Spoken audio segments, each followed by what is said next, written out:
Ada buku ni. Buku kita dengar.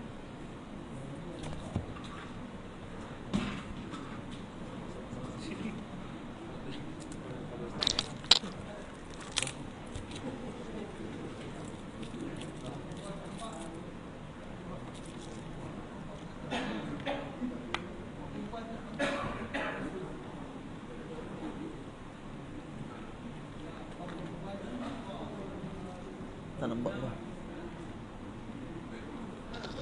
Ada.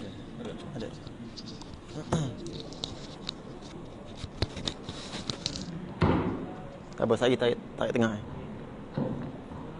Astaghfirullah. Astaghfirullahalazim. Astaghfirullahalazim. La ilaha illa huwa al-hayyul qayyum wa atubu ilayhi. Astaghfirullahalazim. الذي لا إله إلا هو الحي القيوم وأتوب إليه. استغفر الله العظيم. الذي لا إله إلا هو الحي القيوم وأتوب إليه. استغفر الله العظيم. الذي لا إله إلا هو الحي القيوم وأتوب إليه. استغفر الله العظيم. الذي لا إله إلا هو الحي القيوم وأتوب إليه. استغفر الله العظيم. الذي لا إله إلا هو الحي القيوم وأتوب إليه. أعوذ بالله من الشيطان الرجيم. بسم الله الرحمن الرحيم. السلام عليكم ورحمة الله تعالى وبركاته. إن الحمد لله نحمده ونستعينه ونستغفره ونتوب إليه ونتوكل عليه. أشهد أن لا إله إلا الله وأشهد أن سيدنا محمدا عبده ورسوله. اللهم صل على سيدنا محمد الفاتح لما أغلق والخاتم لما سبق ناصر الحق بالحق والهادي إلى صراطك المستقيم صلى الله على آله وصحبه حق قدره ومقدار العظيم. قال رب اشرح لي صدري ويسر لي أمري واحلل عقدة من لساني يفقهوا قولي. أوين تعلم وتعليم وتذكر وتذكير والنفع وانتفاع والإفادة والاستفادة والحث على التمسك بكتاب الله وسنة النبي صلى الله عليه وسلم ودعاء إلى الهدى ودلالة على الخير ابتغاء مرضاته وقربه سبحانه وتعالى. Amin ya rabbal alamin. Sama-sama kita buka majlis dengan bacaan umum kitab dan juga kita hadiahkan Fatihah kepada junjungan mulia baginda Nabi Muhammad sallallahu alaihi wasallam. Ini keluarga baginda, isteri-isteri baginda, para sahabat baginda, para tabi'in, para imam mujtahidin, para ulama, para awliya, para atqiya, para sulaha, para mukminin dan juga mukminat, muslimin dan juga muslimat min masyariqil ardi wa magharibiha, wa bil khusus kepada imamuna Imam Syafi'i dan juga kepada pengarang kitab idaman penuntut pada menghuraikan yang kusut, itu Haji Abdul Ghani bin Haji Yahya rahimahullahu taala, nafa'anallahu bihi wa bi ulumihi fid dharain amin ya rabbal alamin. الفاتحة. أعوذ بالله من الشيطان الرجيم. بسم الله الرحمن الرحيم. الحمد لله رب العالمين الرحمن الرحيم مالك يوم الدين. إياك نعبد وإياك نستعين. اهدنا الصراط المستقيم صراط الذين أنعمت عليهم غير المغضوب عليهم ولا الضالين. آمين. Saya hormati dan saya muliakan Tuan Pengerusi, Tuan-tuan Imam, ahli jawatan kuasa, surau, JK, seterusnya tuan-tuan, perempuan, para asatizah, hadirin hadirat yang dirahmati dan dikasihi oleh Allah Subhanahu wa taala. Apa khabar semua pada malam ni? Alhamdulillah, masya-Allah. Mudah-mudahan semua dalam keadaan sihat wal afiat, sihat jasad, sihat juga iman kita, sihat juga hati kita insya-Allah. Yang mana hati yang tidak ada dendam, tidak ada tak puas hati, tidak ada dengki, tidak ada rasa marah, tidak ada semualah yang memutuskan silaturahim dan tidak ada bawa dosa di hadapan Allah Subhanahu wa taala. Kita mulakan dulu tuan-tuan, kita baca Sayyidul Istighfar dulu insya-Allah. Dalam Sayyidul Istighfar ni adanya pengakuan kita kepada Allah Taala bahawasanya kita mengaku kita buat dosa kepada Allah Taala. Dalam Sayyidul Istighfar ni juga kita mengaku bahawasanya kita diberikan nikmat oleh Allah Subhanahu wa taala. Yang mana Nabi sebut riwayat hadis daripada Sayyidina Shaddad bin Aus radhiyallahu taala anhu, barang siapa yang baca Sayyidul Istighfar pada waktu pagi dalam keadaan muqinan, yakin dosanya diampunkan oleh Allah Ta'ala, kemudian dia meninggal pada petang dia, ataupun dia baca petang ataupun lepas maghrib ni dalam keadaan yakin dosanya diampunkan oleh Allah Ta'ala, kemudian dia meninggal pada esoknya, jadi sehari 2 kali baca insya-Allah. Nabi jamin, fa in mata fa huwa min ahli jannah, kalau dia mati termasuk di kalangan penghuni syurga insya-Allah. Bismillahirrahmanirrahim. Allahumma anta rabbi la ilaha illa anta khalaqtani wa ana 'abduka wa ana 'ala ahdika wa wa'dika mastata'tu a'udzu bika min syarri ma sana'tu abu'u laka bi ni'matika 'alayya wa abu'u bi dhanbi faghfir li fa innahu la yaghfiru dzunuba illa anta. Alhamdulillah, syukur pada Allah Subhanahu wa taala pada malam ni Allah Subhanahu Wa Taala berikan taufik dan juga kekuatan, pilih kita untuk sama-sama kita belajar, bermuzakarah, berbincang berkaitan dengan ilmu fardhu ain, yang mana pada bulan lepas tak dapat hadir, minta maaf banyak-banyak kerana musafir ke Johor insya-Allah. Sepatutnya dua bulan lepas pun keluarkan dah ni apa orang panggil whiteboard ni, tapi tak sempat nak syarah. Malam ni insya-Allah, mudah-mudahan sempat insya-Allah. Kita baca dulu insya-Allah kitab tuan. Kita tengok pada malam ni kalau kitab Jawi saya, tuan-tuan, kitab Rumi lah. Tengok pada najis mutawassithah tu, kita baca sikit yang tu. Kita dah baca dah itu ni. Sampai yang bawah tu peringatan tu tak baca lagi tu. Tengok bahagian najis tu, tajuk besar dia bahagian najis. 1 ba alif ba ta. ABC ke tu? Bukan surat apa tu? Bukan surat? Ni apa? Bukan surat 3. ABC ke apa? Saya kitab saya tak. Surat 4. Tak nak? Baik. Bukan surat 4, tengok bahagian C tu kan. Kitab Jawi saya tak. Kata pengarang rahimahullahu ta'ala, najis mutawassithah iaitu najis yang lain daripada najis mukhaffafah dan najis mughallazah. Bagaimana telah dinyatakan di atas, kita dah cerita dah sebelum ni tentang najis mukhaffafah, iaitu najis air kencing. 1. Bayi lelaki, syarat yang kedua. Syarat yang ketiga, tidak makan sesuatu melainkan susu ibu. Syarat yang keempat, najis tersebut, air kencing tersebut, air kencing sahaja bayi lelaki yang kurang daripada 2 tahun Islam, 2 tahun Qamariyah. Adapun najis anak yang lebih, kanak-kanak lelaki lebih 2 tahun ke atas, ataupun setahun lebih sudah makan bubur muai, orang Kedah panggil muai, ataupun lagi apa, Allahumma salli ala sayyidina Muhammad, air kencing kanak-kanak perempuan walaupun setahun, ataupun air kencing manusia biasa yang lain, itu semua bukan lagi namanya najis yang ringan. Itu namanya najis yang namanya najis yang mutawassithah, najis yang sederhana. Najis yang ringan dia syarat 4 tadi tu. Mesti bagi lelaki tak makan sesuatu melainkan susu ibu ataupun benda yang mengenyangkan dia. Syarat yang ketiga, mestilah berusia kurang daripada 2 tahun. Kemudian kita dah ceritakan juga berkenaan dengan najis mughallazah, itu sedia maklum. Tajuk malam ni najis mutawassithah, iaitu najis yang lain daripada najis mukhaffafah dan najis mughallazah, bagaimana telah dinyatakan di atas tadi. Cara menyucikannya, iaitu cara menyucikan najis mutawassithah, najis yang sederhana itu, jika ada ain, disebut ainiyah, najis ainiyah yang kita nampak, yang boleh kita sentuh, jelas-jelas nampak ain, boleh sentuh, boleh lihat. Hendaklah syarat dia apa tuan-tuan? Hendaklah dihilangkan ainnya, calik dulu, buang dulu, dan segala sifatnya, iaitu rasanya, baunya dan juga warnanya. Jangan kalau kanak-kanak perempuan contohnya kencing, kita terus ambil spray ataupun mop terus, jangan. Kerana najis tersebut akan merebak. Hilangkan, ambil kain ke ataupun tisu, hilangkan terlebih dahulu. Itu dia panggil ain dia. Ini kita dah baca dah ni. Jika telah dibasuh didapati tiada hilang rasanya. Itu dia. Nak kenal rasa dengan apa kan?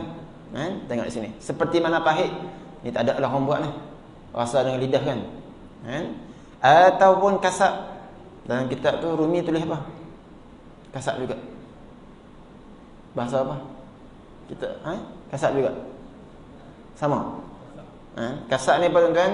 Kita rasa dekat tangan ni, najis tersebut dia rasa kesat-kesat lagi, dia rasa lagi tu. Tu najis aini pada tuan-tuan, yang boleh kita nampak depan mata dan juga yang boleh kita sentuh dengan tangan. Kalau kita nampak dah buang dah najis tersebut, nampak lagi ataupun masih lagi rasa dengan kasat dengan tangan kita ni, nescaya tiada dimaafkan. Masih lagi hukumnya najis, tak suci lagi. Bahkan hendaklah dibasuh lagi hingga hilang rasa itu. Maksudnya kalau boleh kita gosoklah, kita tonyohlah sampai hilang rasa ain najis tersebut. Ini mudah. Setelah itu jika tidak hilang juga melainkan dengan dipotong ketika itu, dimaafkanlah, iaitu dikira telah suci. Adapun bau dan juga warnanya telah dibasuh dan digosok 3 kali, tidak hilang, hukumnya dimaafkan, iaitu dikira bersih juga. Contohnya tuan-tuan, kita bagi contoh pada sebelum ni, kelas sebelum ni, masalah kalau sekiranya air kencing ini kena di atas sofa ataupun kena di atas cushion. Kita dah air kencing kan, cushion ni, sofa ke sebagainya bukan boleh angkat, kapek ni bukan boleh angkat. Maka dalam mazhab kita tuan-tuan, dipanggil air tersebut mestilah air yang warid, air yang datang. Maksudnya air tersebut boleh mengalir bawah tu. Tapi kapek besar macam ni, macam mana kita nak buat? Cushion ke sebagainya, macam mana kita nak buat? Maka apa, Allahumma salli ala sayyidina Muhammad, kita ceritakan sebelum ni kan, pernah ada masjid yang mana di Putrajaya kan, mana tu, babi hutan masuk kan. Apa, Allahumma salli ala sayyidina Muhammad. Jadi cara dia macam mana, kita cuci macam biasa. Cuci macam biasa. Mana yang boleh kita hilangkan baunya, hilangkan ainnya, hilangkan rasanya, dah kita cuci, tiba-tiba masih lagi ada bau pada cushion tersebut, masih lagi ada bau pada kapet tersebut. Maka nak buat macam mana tuan-tuan? Mazhab kita ni dia kena angkat sikit bagi air mengalir. Angkat sikit lah, bagi air mengalir. Tapi nak buat macam mana, tak boleh. Maka soalan ni kami tanya kepada guru saya, Syekh Taha Hamadi daripada Yaman, ulama daripada Yaman. Beliau sebut dalam masalah ni, disebabkan kita ni ada kesukaran nak angkat kapek ni besar, macam mana kita boleh taklidkan dalam mazhab apa, Maliki, mazhab Hanafi, minta maaf. Mazhab Hanafi itu cukup dengan cara kita keringkan dengan angin ataupun dengan cahaya matahari. Itu orang panggil apa, nak angkat susah. Sebab itu ketika mana berlakunya apa, babi hutan masuk dalam masjid, AJK masjid ambil keputusan apa tuan? Tukar semua terus kapek. Tu dalam ujian adanya nikmat kan. Masjid diuji tapi dapat nikmat kapek baru. Jadi Allahumma salli alaihi wasallam. Kenapa tuan-tuan? Takut orang was-was. Ini tak boleh sembahyang ni. Dulu kami nampak ni. Ini anjing ke babi hutan masuk ni. Maka tukar terus. Nak bagi tidak ada orang was-was. Itu tuan-tuan yang dirahmati oleh Allah Subhanahu wa taala. Kalau nak angkat macam kapek ni susahlah. Maka kita praktikkan dengan cara yang demikian. Sebab tu kalau orang yang datang iktikaf dalam masjid dalam surau, kemudian berlakunya dia tidur dalam masjid surau dalam keadaan tidak berlapik, kemudian air kencingnya kena kapek, maka sebab tu kita suruh lapik tu. Sebab tu kadang-kadang dapat arahan jangan tidur dalam masjid, takut masalah ni lah. Susah semua orang. Jadi dia telah buat benda yang haram dalam masjid, sedangkan dia boleh usahakan sebelum tu bawa pelapik, lapik dulu sebelum dia tidur. Nanti kita nak masuk bulan apa tuan? Rejab, Syaban, Ramadan. Kok dah nanti nak iktikaf dan sebagainya. Maka jika najis itu sudah tiada ainnya, tak nampak dah, tak rasa dah, dan tiada lagi sifatnya. Apa dia sifatnya tuan-tuan?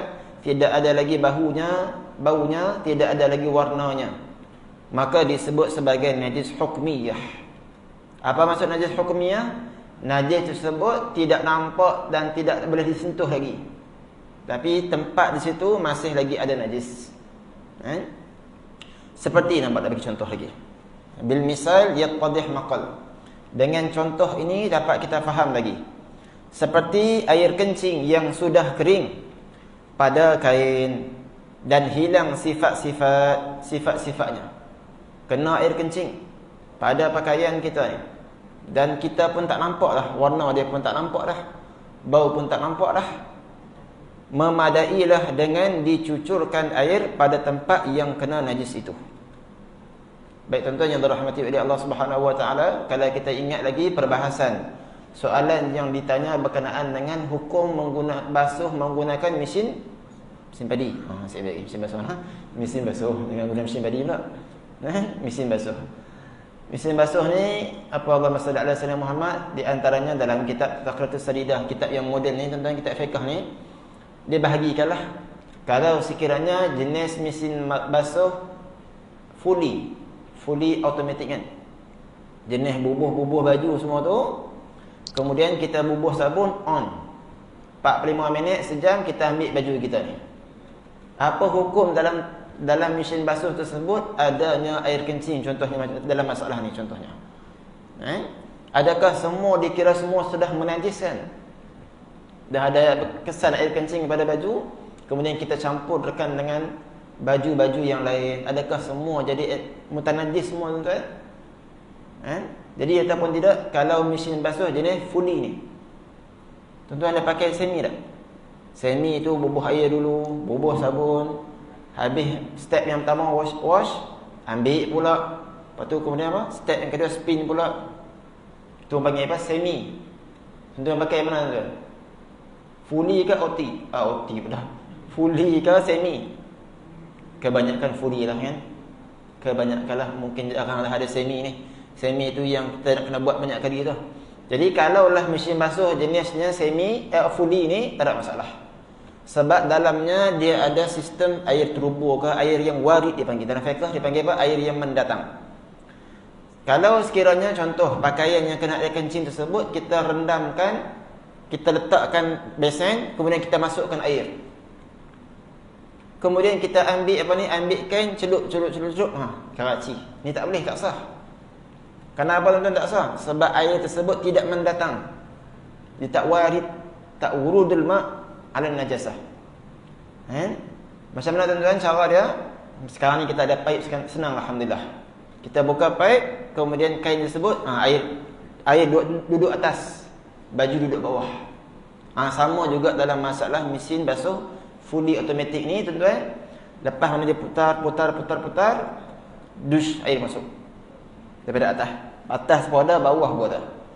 Maka kata Habib Hasan Kaf, dalam kitabnya Tahfiz Saridah, disebutkan bahawa bahasanya ini sudah memadai dengan cara untuk proses penyucian baju kita ni. Tapi yang lebih baik macam mana tuan? Yang lebih baik lagi ialah kita basuh yang kena pakaian yang kena air kencing tersebut, kita basuh di luar terlebih dahulu. Barulah kita campurkan sekali. Itu cara untuk dapat lebih afdal. Kalau terlupa, maka tak ada masalah. Dari segi hukumnya sudah sah. Seterusnya lagi masalah apa? Arak apabila telah jadi cuka ni tuan-tuan, jaga-jagalah tuan-tuan insya-Allah ni. Kita risau anak-anak sekarang ni. Kadang-kadang yang arak ni Nabi sebut dah. Sudah dia hanya tukar nama aja. Tetap juga jadi arak. Kadang-kadang duduk sebelah jus apple tu. Jus yang lain. Padahal itu arak. Dia tukar nama sahaja. Jadi yang suka minum jus, suka minum air gas ke sebagainya tu, kadang-kadang kita tengok Allahu Akbar. Letak sebelah-sebelah dia. Kadang orang tak perasan tuan. Nampak macam jus apple, rupanya tu arak. Ini Nabi cerita di akhir zaman ni, arak tu hanya tukar nama sahaja. Ini na'udzubillah min zalik. Yang tahu hukumnya arak ni haram, tapi minum jaga, maka dia tak layak nanti nak minum arak dalam syurga pula. Kecuali dia bertaubat sungguh-sungguh kepada Allah Subhanahu wa taala. Macam tu juga orang lelaki tak boleh pakai sutera. Yang pakai sutera ni juga tak boleh pakai sutera nanti dalam syurga pula. Hari ni kita orang lelaki tak boleh pakai sutera, sabar sekejap. Nanti dalam syurga boleh pula tak, insya-Allah. Contoh yang kedua apa kena nak bagi? Arak apabila telah jadi cuka dengan sendirinya. Nampak ni penting ni. Apa Allahumma salli ala sayyidina Muhammad? Arak ni tuan-tuan boleh tukar jadi yang haram, tukar jadi halal. Tukar sendiri. Begitu juga benda yang halal boleh jadi haram. Jus anggur, jus apa lagi tuan? Jus apple dan sebagainya. Air tersebut kita rendam lama-lama sampai jadi masam, tukar jadi arak pula. Asalnya haram, halal, tukar jadi status haram. Macam tu juga arak. Bila kita biar lama dia tukar jadi cuka. Dengan syarat apa tuan-tuan? Dengan sendirinya. Bukan kita campur dengan benda ke sebagainya, campur dengan alat, campur dengan cahaya yang lain, tak. Sendirinya, tu lebih penting tuan-tuan. Hari ni tuan-tuan, Allahumma salli alaihi wasallam, kita ceritakan sebelum ni, ada mereka-mereka yang keluar dalam TV cerita apa? Apabila arak tersebut kita campurkan dengan cahaya yang lain, dia jadi cuka. Maka dia mengatakan hukumnya dah jadi cuka halal. Dia lupa dhabit tu. Dhabit apa tuan? Dengan sendirinya. Arak itu berubah dengan sendirinya. Tiba-tiba dia pisyarah apa tuan? Arak yang kalau kita campur dengan cecair yang lain berubah jadi cuka, maka halal hukumnya. Tak kena tu. Ini panggil apa? Dhabit tu dengan sendirinya. Apa hukum dia tuan? Hukumnya suci. Satu, bersih, halal. Dengan syarat tidak dimasukkan benda lain ke dalamnya. Dalam kitab-kitab yang lain tuan disyarahkan apa? Sekalipun setitik arak tersebut dicampurkan dengan apa? Bekas daripada camca ke sebagainya. Kita kacau ke sebagainya tu, campur dengan benda yang lain, maka tak jadi halal kalau campur dengan benda yang lain. Jika ada benda lain dalamnya, nescaya tiada suci. Apabila suci juga yang telah bertukar daripada itu, maka tempatnya ikut sama suci. Ini bekas arak contohnya. Ini cerita bah hukum tuan-tuan. Bekas arak ni. Bila bekas arak ni tuan-tuan, dah asalnya arak, dah lama-lama proses tukar jadi cuka. Sekali dengan bekas pun jadi suci lebih. Ini segi hukum lah. Sebab tu kadang-kadang orang kata, ni arak Ustaz, kami bukan nak minum. Sama jugalah kita mengaji bab hamba. Hamba tak ada zaman sekarang ni tuan. Kita juga orang lelaki mengaji bab haid, nifas, istihadah. Orang lelaki tak keluar semua benda tu. Tapi nak kena tahu juga, yang pertama kan apa? Ilmu ni sandar kepada sahib syariat, Nabi kita sallallahu alaihi wasallam. Tu mulanya kita mengaji kerana Allah Taala. Yang kedua, kalaunya berlaku satu masalah tersebut, kita dah dapat gambaran dah, tasawur dalam kepala kita ni. Ni semua tu tajuk pada 2 bulan yang lepas. Ni nak murid malam ni. Peringatan. Pengarang bagi tanbih. Peringatan. Cara-cara membasuh tiap-tiap yang kena najis yang diiktiraf oleh syarak ialah dengan dicucur ataupun dijuruskan air yang suci ke atas benda yang dibasuh. Macam tadi kita panggil. Orang sebelah utara, orang Kedah, orang Khalid semua ni panggil apa ni? Air lalu. Warid dalam kitab fiqh tu. Macam tadi kita sebut. Tak boleh baju duduk apa? Air duduk bawah dulu, kita ambil baju yang kena najis, celup, aci. Tak boleh. Dia kena air duduk atas, benda yang dibasuh tu duduk bawah. Tu namanya warid. Meskipun itu tuan dalam bahasa dia panggil hatta lil ghayah, sekalipun macam mana pun tetap sah. Iaitu apa dia? Meskipun sekali lalu. Meskipun sekali je. Cukup dengan sekali saja. Jika tidak diperbuat begitu, tak jirus begitu, umpama dicelupkan benda yang kena najis itu ke dalam air yang sedikit, seperti dalam besen atau periuk yang telah ada air menanti. Macam tadi saya bagi contoh, air yang telah ada air menanti, air tersedia di dalamnya, walaupun air itu mutlak, walau beberapa kali celup sekalipun, hukumnya tidak suci juga. Tak boleh air dulu. Air kena duduk di atas, jangan air duduk di bawah. Hal ini mustahak diambil perhatian kerana banyak berlaku di kedai-kedai makan dan di warung-warung dan sebagainya. Orang membasuh daging. Ni perhatian ibu-ibu ke apa, suami-suami hak je masak ni. Warung kat kedai-kedai yang kedai masak ke sebagainya ni apa tuan? Pengarang sebut orang yang membasuh daging yang berdarah atau ikan atau sebagainya pakai celup-celup saja. Pakai celup-celup saja. Ni orang Kedah tuan ni. Pengarang ni orang Kedah. Dia asalnya orang Johor, mengaji di Kedah lama. Dia bahasa Kedah ni. Jadi tuan-tuan dekat kedai-kedai yang tuan-tuan, pengarang sebut masalah ni. Ni berlaku dekat kita juga lah. Sebab tu pengarang sebutkan. Disebabkan daging tu banyak, dia buat apa tuan-tuan? Besen letak tepi, air semua siap dah. Celup sekali. Pas pula kat orang lain. Kalau tuan-tuan yang tak jadi masalah apa dia? Kalau kita dah celup dalam air yang telah tersedia tadi tu, celup-celup kali pertama tak apa lagi. Kemudian ambil pula yang kedua, kita bilas pula. Tu tak apa. Yang pengarang nak sebut ni apa tuan-tuan? Dia ni basuh-basuh daging, basuh ikan, celup dalam besen tu saja. Kemudian goreng terus. Yang ni hukum dia apa tuan-tuan? Ni hukum dia, cara basuh daging dan juga ikan tersebut tak sah hukum dia. Jadi tak sah hukum dia. Sekarang ni alhamdulillah tuan-tuan, Kenapa alhamdulillah saudara kita? InsyaAllah lah. Yang pertama kita sebut mungkin ramai yang dah mengaji. Dan yang kedua kita ni kita ada air pipe. Kan? Walaupun ada air pipe dan sebagainya tuan-tuan, yang penting syarat dia satu je kita letak. Air tersebut mesti lalu. Jangan kita celup, terus pergi goreng. Kan? Kita celup, kita bilas, tak ada masalah. Kan? Apa ni satu kan? Pakai celup sahaja. Lagi apa lagi masalah tuan-tuan? Yang mana nak melibatkan air, saya kita akan tulis sikit. Dulu ni tuan-tuan, apa Allahumma salli ala sayyidina Muhammad. Kata apa ni? Orang sembelih ayam. Sembelih ayam ni, dia ni chef di Kedah tu. Bila sembelih ayam, pisau ni tuan-tuan kita akan letak dalam bekas. Lepas sembelih, letak dalam panggil apa ni? Dalam bekas yang ada air tu lah. Letak dalam tu.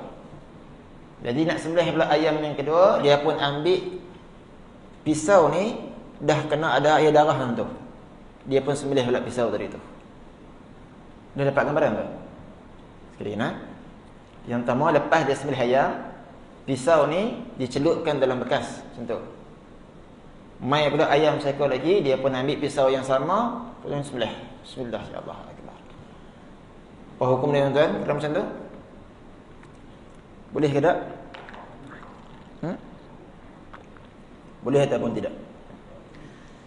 Tak boleh. Kenapa tak boleh tuan-tuan? Sebab apa? Sebab ayam tersebut jadi air darah. Jadi ayam tersebut tak sah sembelihannya. Satu jawapan lain ada tuan-tuan? Jawapan lain macam mana? Jawapan lain dah? Allahumma salli ala sayyidina Muhammad. Ini kalau dalam masalah sembelihan pula, kalau dicelupkan dalam pisau tersebut, dicelupkan dalam apa ni? Dalam bekas yang ada kesan darah tadi tu, maka hukum dia sah sembelihan, tetapi perbuatan tersebut hukumnya makruh. Sepatutnya apa tuan? Dia bersihkan dulu, elakkan dulu daripada pisau ni, daripada kena darah ni. Kemudian baru dia disembelih. Dari segi hukumnya makruh saja dalam kitab fiqh. Itu segi masalah sembelihan. Apa lagi? Apa lagi tuan masalah? Contohnya kita nak sebut lagi masalah tentang sotong. Sotong ni dia ada dakwat sotong. Betul tak? Jadi apa Allahumma salli ala sayyidina Muhammad. Kadang-kadang kita pergi kat restoran, minta maaf banyak lah, kita nak contoh hukum ni. Bukan kita nak komen bab restoran dan sebagainya. Kita nak ambil sotong tadi tu, tengok sotong ni masak kicap ke masak apa? Sebab tengok tu pelik sangat. Tu dipanggil apa tuan? Dakwat sotong masuk sekali. Jadi apa hukum kita makan dakwat sotong ni tuan? Dalam mazhab kita macam mana ni? Suci ataupun tidak dakwat sotong? Tuan boleh beza tak masak kicap dengan dakwat sotong? Boleh tak? Ibu-ibu boleh beza tak? Tak boleh beza. Kalau masak kicap ni kita tengok, boleh tak nampak ni kicap ni. Ni gaya nak awak hitam pekat lain macam ni. Kopi serabut dengan kopi hakiki guna arang tu lain, dia hitam pekat. Ni dakwat sotong macam tu juga tuan. Jadi kalau kita nak masak, pastikan dalam mazhab kita ni dakwat sotong sebut dibuang dulu. Kenapa dakwat sotong ni kalau masuk dalam kitab Sulaimul Munajjah, Allahumma salli ala sayyidina. Kenapa disebut dakwat sotong ni dikira sebagai najis? Li'annahu fadalahu kharaja min al-jawf. Kerana orang panggil apa tu? Lebihan tersebut ataupun najis tersebut keluar daripada rongga dalaman ni, tempat najis tadi tu. Maka tak boleh, tu kena buang dulu. Ni kadang-kadang minta maaf banyak, dia nak cepat. Sotong pula jenis macam-macam, sotong jahat, sotong buncit, sotong apa lagi. Itu tak apalah. Sotong apa jenis sotong tak apa, yang penting hukum jaga. Ni kalau dia malas nak basuh, kemudian dia pun masukkan terus. Kenapa dia kata, ini kalau basuh banyak kali taklah sotong ni. Yang penting bagi dia. Jadi tu panggil apa tuan-tuan tentang masalah dakwat sotong. Dakwat sotong tak boleh. Masalahnya lagi tuan-tuan, apalagi kalau tuan-tuan masak daging. Bila masak daging ke ayam ke dalam gulai, angkat-angkat tersebut daging tu keluar darah. Sudah. Awak masih gilang pun ni. Geli ke apa? Ni contoh hukum lain. Celup apa masak-masak gulai tu, angkat-angkat daging tu ada sikit darah keluar dari daging tadi tu. Soalan dia, adakah tetap juga dikira sebagai najis ataupun boleh makan daging tadi tu? Senang tuan? Boleh nak je? Jawapan lain? Boleh je insyaAllah? Kenapa boleh je? Kenapa boleh? Apa Allahumma salli ala sayyidina Muhammad? Ini dalam soal makanan pada air ini dimaafkan. Kalau kata daging tersebut, darah yang pada daging ikan ke daging semua tu kena pada pakaian ataupun kena pada badan, maka tak dimaafkan. Saya buat jadual sekejap. Lagi berapa minit lagi? Insya 10 minit lagi. 10 minit lagi. Lagi tuan-tuan, apa Allahumma salli ala dulu sahabat saya ni, kita nak cerita sikit bab makanan yang bab najis ni. Dia ni bila sebut apa? Dia sebut tadi apa saja yang daripada rongga dalam haiwan ni.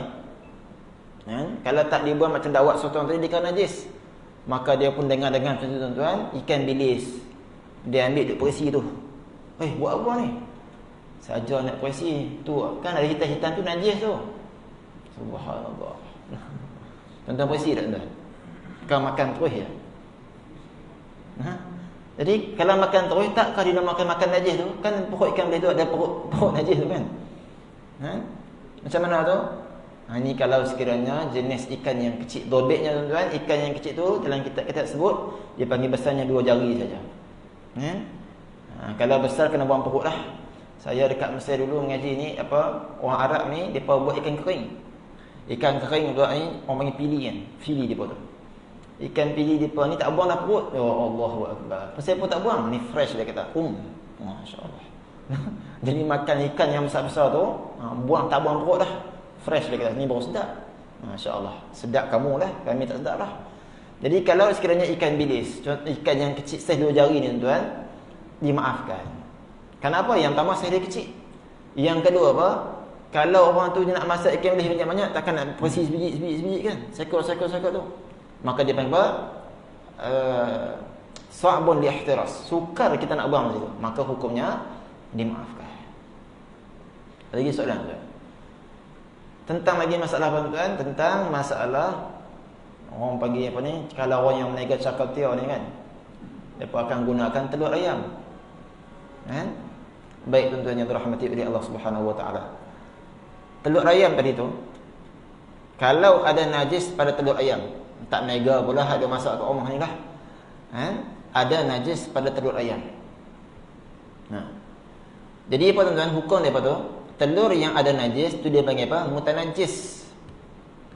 Jadi apa Allahumma salli ala, kadang-kadang sahabat-sahabat kita ni pun tanya orang yang nak meniaga tu, telur ayam tu basuh tak? Subhanallah. Dia dan lagi tanya tu, basuh tak telur ayam tadi tu? Lepas tu dia pun hak meniaga tanya balik, kalau kami tak basuh, tak jadi boleh. Najis. Tu dia hukum najis terus.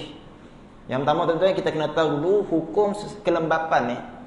Kelembapan yang keluar daripada manusia ataupun najis binatang, faras binatang yang boleh kita makan. Contohnya telur ayam tadilah. Suatu kelembapan yang keluar daripada faras manusia ataupun faras binatang yang boleh kita makan ni, maka itu dikira apa tuan-tuan? Dikira suci hukum dia. Benda sebut suci. Bila kena najis dia panggil mutanajjis. Jadi tuan-tuan yang dirahmati oleh Allah Subhanahu wa taala, kita nak cerita apa di sini? Allahumma salli ala sayyidina Muhammad. Kalau telur ayam tersebut dipanggil apa ni? Telur ayam yang kena najis, maka disebutkan jangan, pastikan salah satu tuan-tuan, contohnya tangan kita ni jangan bagi lembab. Bila tangan kita ni lembab, kemudian telur ayam tersebut ada najis pula, kemudian kita pecahkan tadi telur tadi tu. Kalau masuk dalam apa, Allahumma salli ala sayyidina Muhammad, masuk dalam makanan, itu tak boleh lah. Jadi sekarang ni kalau kita tengok, orang panggil apa, telur-telur ayam memang sudah dibasuh. Jadi orang ni duk tanya macam tadi saya cerita ni. Dia tanya dulu, telur ayam tu basuh ke tak? Kalau tak basuh, maka makanan tu dihukum sebagai najis. Dia bukan secara overall macam tu. Tadi kita sebut telur ayam ni hukumnya suci. Telur ayam tersebut hukumnya suci. Kalau kena najis, dia hanya namanya mutanajjis. Jadi makanan yang terkena najis tadi itu bukan kita nak hukum najis semua. Jika tak salah saya lah yang saya baca dalam kitab Asnul Maqalid oleh Syekh Zakaria Al-Ansari. Nabi kita kata apa tuan-tuan yang dirahmati oleh Allah Subhanahu wa taala, lebih baiknya walaupun terkena sikit maka tu najis yang dimaafkan. Namun yang lebih baiknya ialah kita basuh telur ayam terlebih dahulu. Kan? Itu cerita sikit berkenaan dengan masalah-masalah daging, ikan, dawat sotong, lagi telur ayam dan sebagainya. Allahumma salli ala sayyidina Muhammad. Ini saya nak buat jadual sikit lah tuan-tuan, sempat tak? Ini ada dalam masalah najis ni juga, dia ada masalah pada air, masalah pada pakaian, masalah pada badan. Saya cubalah tuliskan sikit insya-Allah. Aduh ya Allah. Jangan kot 5 minit insya-Allah. Ini kita nak tengok sikit, ada najis yang dimaafkan, najis yang tak dimaafkan lah. Kita tengok dulu najis yang dimaafkan. Nampak tak? Yang pertama, ni dimaafkan pada 1, 2, 3. Ni dimaafkan pada air, pada pakaian, pada badan.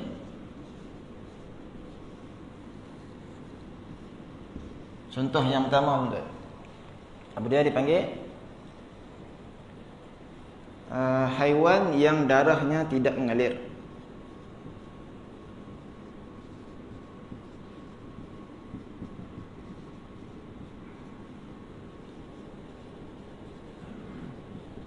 Haiwan ni contohnya dia kecil je. Kalau kita belahkan perut dia, maka darah dia tak mengalir, tak mengancut maksudnya. Robek dia macam mana? Catatan dia saiznya cicak ke bawah. Ini dalam kita sebut ataupun daripada pengajian. Catatannya saiz cicak ke bawah. Besar daripada cicak tak boleh. Maka yang ni contohnya tuan-tuan, apa Allahumma salli ala sayyidina Muhammad. Pada air dimaafkan, pada pakaian, pada badan tidak dimaafkan. Contoh macam ni tuan. Tuan-tuan tengah masak. Bila masak ni, masak gulai. Bila masak gulai, tengah-tengah masak tu lipas jatuh dalam gulai. Contohlah. Adakah gulai tadi tu jadi najis juga? Tu baru lipas. Bagi contoh cicak pula. Tengah-tengah masak gulai, cicak jatuh dalam tu kodek-kodek, lari keluar. Gulai tadi tu boleh makan tak tuan? Boleh ataupun tidak? Ni nampak ni. Fiqh ni dia tak bincang bab geli-geli. Kami tak sanggup rasa. Gulai tu kalau nampak kami tuang terus. Cicak pula kami tuang terus. Fiqh tak bincang bab geli-geli. Fiqh ni tak bincang pada bab perasaan. Dia bincang bab hukum. Maka dimaafkan pada air sahaja. Jadi kalau contohnya lipas tadi tu lekat pada pakaian kita ni, duduk dalam poket, buat sarang dalam poket, kita bawa time semayang, lekat pada badan, ni tak dimaafkan. Boleh? Boleh. Yang kedua dipanggil apa tuan-tuan? Dipanggil apa yang kedua? Yang kedua dipanggil apa? Darah yang sedikit. Darah yang sedikit. Ini kita panggil catatan dia tuan-tuan. Saiz dia berapa? Sebesarnya 20 cm lebih kurang. Kecil sajalah. Okey. Kalau darah yang sikit ni jatuh dalam air, contohnya air minuman bekas kecil kita tu contohnya, dimaafkan ataupun tidak? Maafkan. Sanggup minum tuan ada darah tu?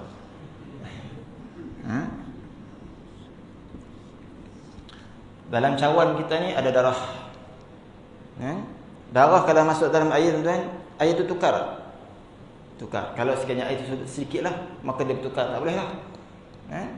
Kalau contohnya darah nyamuk kena pada baju kita ni, semai-semai Allah ada darah pula, maafkan tak? Dimaafkan. Tengah-tengah semayang tuan-tuan, ada darah ni, luka ni, orang panggil apa ni? Orang Kedah panggil rupin. Luka-luka kita tu keluar darah ataupun jerawat akan keluar darah sikit, dimaafkan. Jadi bahasa tuan-tuan ataupun catatan 20% ni apa ni? Dalam kitab fiqh dia panggil kadar uruf kita ni. Orang tengok, banyaknya darah. Maksud orang uruf manusia ni kata apa? Banyak sungguh, maka tak boleh. Tapi pakat tanya ni sikit je kira lah. Kan? Yang ketiga tuan-tuan, najis yang tidak nampak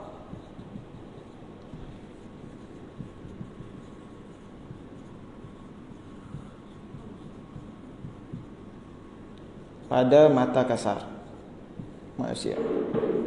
InsyaAllah.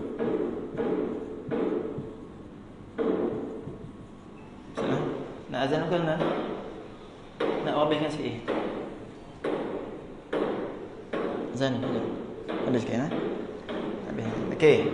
Contohnya apa tuan? Lalat. Lalat ni dia hinggap dekat najis. Kemudian dia bawa najis tersebut kena pada kena pada pakaian, kena pada badan ataupun jatuh dalam air. Kita nampak kan tuan? Tapi ada orang boleh nampak. Ustaz jangan makan dulu, saya nak tukar baju tadi tu. Baju ni saya nampak lalat hinggap dekat lalat tersebut ada najis.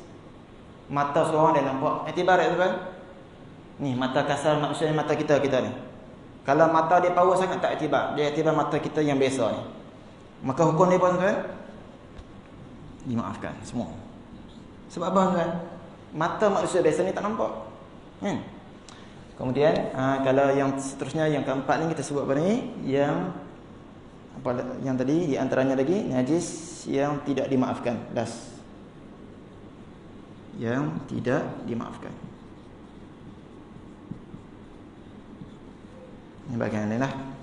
Contohnya apa tuan ni? Air kencing. Maka semua tak boleh. Pada air pun tak boleh, pakaian pun tak boleh, pada badan pun tak boleh. Kena sucikan. Ini cerita sikit lah bab-bab hukum ni. Terutama dalam masalah air yang bab-bab kita masak tadi tuan-tuan. Kalau sekiranya jatuh lipas dalam gulai, makcik-makcik tak apalah, teruskan saja masak. Kalau tak gelilah, fiqh bukan bincang bab geli nah, fiqh bincang bab hukum. Dari segi hukum boleh. Lebih sah daripada cicak, tikus jatuh dalam air, tak boleh makan. Contohlah kan. Sekadar itu saja insya-Allah. Ada soalan tuan? Kalau masak kita masak dalam minyak atau kawan, tiba-tiba jatuh air burung. Dalam tu. Adakah boleh dimakan atau tidak? Itu dia. Adakah mengubah semua najis tadi tu? Dia mengubah ataupun tidak? Tidak diubahlah pasal kawah besar. Kawah tu besar. Yang penting kita dah tahu najis. Kan? Kita pun nampak pula itu najis tak burung tu jatuh. Jadi bila najis masuk dalam makanan ini, maka macam mana? Yang atas tu nombor 1 saya tulis kan? Binatang tu. Haiwan tu masuk dalam periuk. Ini buat najis pula masuk dalam periuk dan kita tahu pula. Maka jika tak salah saya lah, hukumnya tidak dibolehkan sebab itu najis. Itu najis. Wallahu a'lam lah. Ada soalan lagi? Ini kita bincang-bincang bukan saya nak tunjuk pandai ke sebenarnya ni tentang hukum fardu ain kita insya-Allah. Insya-Allah ada lagi soalan?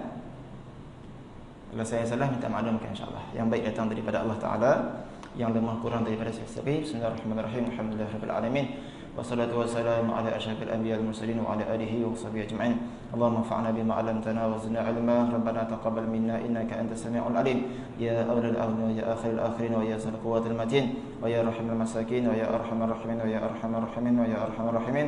Sallallahu alaihi wasallam Muhammad wa ala alihi wa sahbihi wa barakatuh. Alhamdulillahirabbil alamin. Taqabbalallahu